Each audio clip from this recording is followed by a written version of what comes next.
Welcome back to ETF.com Live, the video edition. My name is Dave Nottig, Managing Director here at ETF.com.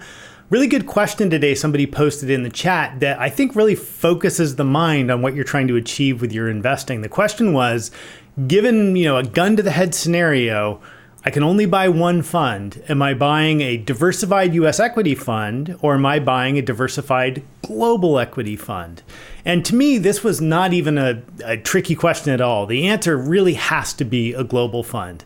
And why? Well, because as US investors, we already have an enormous amount of home bias in our lives and in our portfolios, even before we get to investing. Most of us work for US corporations. We get paid in US dollars. We pay our taxes in US dollars. We are much more affected by what happens to the US economy than anywhere else in the world. So anything we can do to diversify our financial lives so that we're not so beholden to just the performance of the United States, that's a good thing.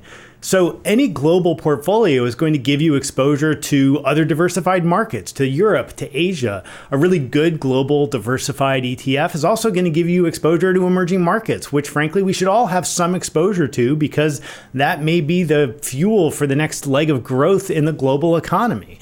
So really, home bias is something investors should pay attention to. It's a problem everywhere in the world. Every country has home bias. Canadian investors own too many Canadian stocks.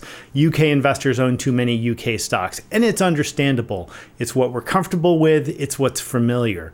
But as you're thinking about your portfolio, ask yourself that question. If you could only own one thing, what would it be? I hope the answer is the most diversified thing you could own. Thanks for listening. We'll see you next time.